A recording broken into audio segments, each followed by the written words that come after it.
ഇന്നൊരു സ്വീറ്റ് റെസിപ്പിയാണ് ഞാൻ ഷെയർ ചെയ്യുന്നത്. നമ്മുടെയൊക്കെ വീട്ടിലുള്ള ഇൻഗ്രീഡിയൻസ് വെച്ച് വളരെ പെട്ടെന്ന് ചെയ്തെടുക്കാൻ പറ്റുന്ന ഒരു സ്വീറ്റ്. അത് 2 ടൈപ്പായിട്ടാണ് ഞാൻ ചെയ്തിട്ടുള്ളത്. അപ്പോൾ ഇതുണ്ടാക്കുന്നതിന് വേണ്ടി 2 കപ്പ് തേങ്ങ ചിരവിയെടുത്തിട്ടുണ്ട്. പിന്നെ 2 കപ്പ് പഞ്ചസാര വേണം. പിന്നെ ഇതിലേക്ക് 4 ടീസ്പൂൺ പാൽ വേണം. ഇതിൽ 2 ടീസ്പൂൺ നമ്മൾ ആദ്യം ചേർക്കും. പിന്നെ ബാക്കിയുള്ള പാലിൽ ഫുഡ് കളറും വാനില എസൻസും ആണ് ചേർക്കുന്നത്. കളർ നിർബന്ധമില്ല കേട്ടോ, അത് വേണമെങ്കിൽ ചേർത്താൽ മതി. ഞാനൊരു ഭംഗിക്ക് വേണ്ടി ചേർക്കാമെന്ന് വെച്ചതാണ്. പിന്നെ 1/2 ടീസ്പൂൺ വാനില എസൻസ് ആണ് വേണ്ടത്. ആദ്യം നമുക്ക് ഈ തേങ്ങ മിക്സിയുടെ ജാറിലിട്ട് ജസ്റ്റ് ഒന്ന് പൊടിച്ചെടുക്കാം. ഒട്ടും വെള്ളം ചേർക്കാതെ വേണം കേട്ടോ അരയ്ക്കാൻ. അപ്പോൾ നമുക്കിത് ജാറിലേക്ക് മാറ്റാം.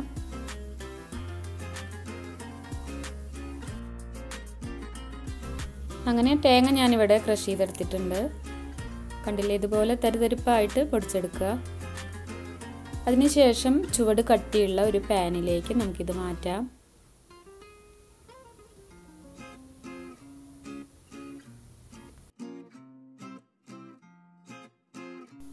ഇനി നമ്മൾ എടുത്തു വെച്ചിട്ടുള്ള 2 കപ്പ് പഞ്ചസാര ഇതിലേക്ക് ചേർത്ത് കൊടുക്കാം. മധുരം അധികം ഇഷ്ടമില്ലാത്തവർക്ക് 1.25 കപ്പ് ചേർത്താൽ മതിയാവും കേട്ടോ. പിന്നെ 2 ടീസ്പൂൺ പാല് ചേർത്ത് കൊടുക്കാം. ഇനി ബാക്കിയുള്ള ഈ പാലിൽ നമുക്കിപ്പോൾ തന്നെ 1/2 ടീസ്പൂൺ വാനില എസൻസും 2-3 ഡ്രോപ്സ് ഫുഡ് കളറും ചേർത്ത് കൊടുക്കാം. ഇത് ഫോട്ടോ എടുക്കുമ്പോൾ വീഡിയോ ചെയ്യുമ്പോൾ ഒരു ഭംഗിക്ക് വേണ്ടി ഞാൻ ചേർത്തതാണ് കേട്ടോ. ഇതൊട്ടും നിർബന്ധമുള്ള കാര്യമില്ല. വീട്ടിലൊക്കെ നമ്മൾ ഉണ്ടാക്കി കൊടുക്കുമ്പോൾ തീർച്ചയായും കളറ് ഒഴിവാക്കുന്നത് തന്നെയാണ് നല്ലത്. പിന്നെ ഗ്രീൻ കളർ തന്നെ വേണമെന്നില്ല, നമുക്ക് ഏത് കളർ വേണമെങ്കിലും ഉപയോഗിക്കാം. അതുപോലെ വാനില എസൻസിന് പകരം നമുക്ക് ഏലക്ക പൊടിച്ചതും ചേർക്കാം കേട്ടോ. അപ്പോൾ നമുക്കിതിവിടെ മിക്സ് ചെയ്ത് വെക്കാം. പിന്നെ ഇതിലേക്ക് വേണ്ടത് 2 സ്ലൈസ് ബ്രെഡാണ്. അപ്പോൾ അതും ഈ മിക്സിയുടെ ജാറിലേക്ക് നമുക്കിതുപോലെ പിച്ചിട്ട് കൊടുത്ത് ഒന്ന് പൊടിച്ചെടുക്കണം.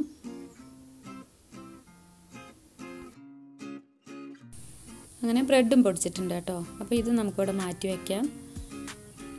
അതിനുശേഷം നമ്മൾ എടുത്തു വെച്ചിട്ടുള്ള തേങ്ങയും പഞ്ചസാരയൊക്കെ ഉണ്ടല്ലോ, അത് നമുക്ക് പാൻ ചൂടാകുന്നത് വരെ ഹൈ ഫ്ലെയിമിലും അതിനുശേഷം മീഡിയം ഫ്ലെയിമിലും ഇട്ടിട്ട് ഷുഗർ നന്നായി മെൽറ്റ് ആവുന്നത് വരെ ഒന്ന് ഇളക്കിയെടുക്കാം.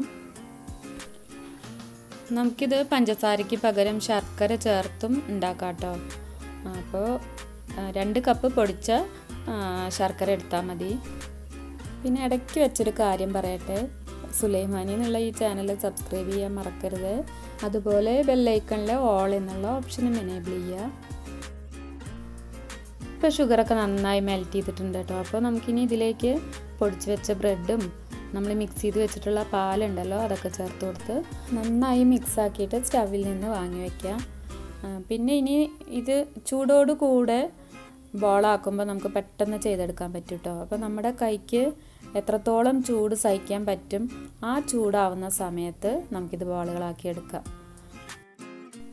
അപ്പോൾ ആ ടൈമിൽ ഞാനിവിടെ കോട്ടിങ്ങിന് വേണ്ടിയിട്ട് 1/2 കപ്പ് പഞ്ചസാര, 1/2 കപ്പ് വെള്ളം, 2 ടേബിൾ സ്പൂൺ പാൽപ്പൊടി, 2 tablespoon cocoa powder, 1.25 tablespoon butter ഇത്രയും എടുത്തു വെച്ചിട്ടുണ്ട്. ഇതിപ്പോൾ കുറച്ച് ചൂടാറിയിട്ടുണ്ട് കേട്ടോ. എൻ്റെ കൈക്ക് താങ്ങാൻ പറ്റുന്ന രീതിയിലായിട്ടുണ്ട്. അപ്പോൾ ഞാനിനി ഇത് പെട്ടെന്ന് ബോളുകളാക്കി എടുക്കട്ടെ. ചൂടാറിക്കഴിഞ്ഞാൽ ബോളാക്കാൻ ഇത്തിരി ബുദ്ധിമുട്ടാണ്.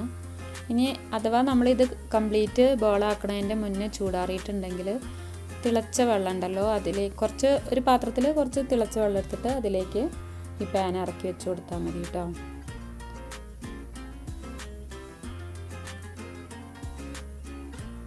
ഇപ്പോൾ കംപ്ലീറ്റ് ബോളുകളാക്കി എടുത്തിട്ടുണ്ട്.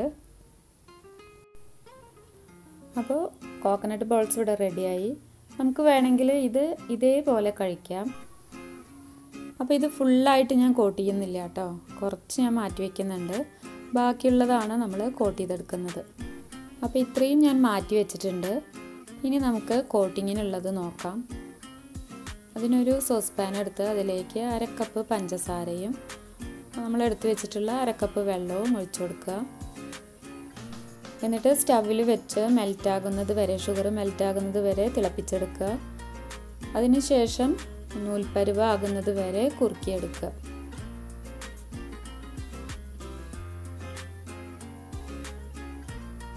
ഇപ്പോൾ ഇതിവിടെ റെഡി ആയിട്ടുണ്ട് കേട്ടോ.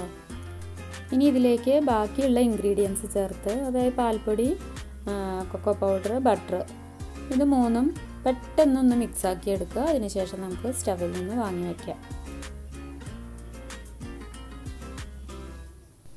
അപ്പോൾ ഇതുപോലെ കട്ടയൊന്നും ഇല്ലാതെ നന്നായി മിക്സാക്കി എടുക്കുക. അതിനുശേഷം നമുക്ക് ഇത് ചൂട് വെള്ളത്തിലേക്ക് ഇറക്കി വെക്കാം കേട്ടോ, അല്ലെങ്കിൽ പെട്ടെന്ന് ഇത് സെറ്റായി പോകും. അപ്പോൾ അങ്ങനെ തിളച്ച വെള്ളത്തിലേക്കാണ് ഞാൻ ഈ സോസ് പാൻ ഇറക്കി വെച്ചിട്ടുള്ളത്.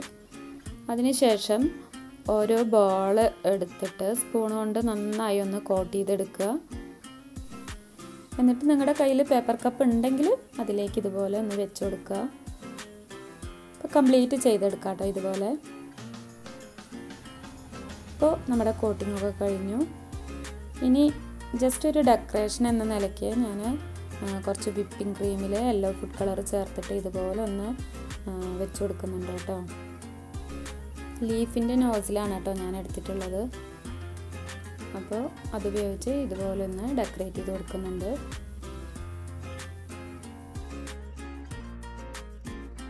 നമ്മൾ ആദ്യം മാറ്റി വെച്ചിട്ടുണ്ടായിരുന്നില്ലേ, അതൊന്ന് ഡെക്കറേറ്റ് ചെയ്തെടുക്കാം.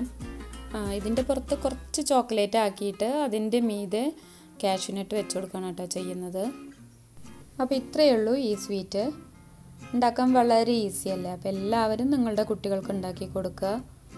പിന്നെ നമ്മൾ ഉണ്ടാക്കുന്ന സ്വീറ്റ് ആയിക്കോട്ടെ എന്തായിക്കോട്ടെ, കുട്ടികൾ ഇഷ്ടത്തോടെ കഴിക്കുന്നത് കാണുമ്പോഴുള്ള ആ സന്തോഷം ഉണ്ടല്ലോ, അത് മാത്രം മതി നമുക്ക്.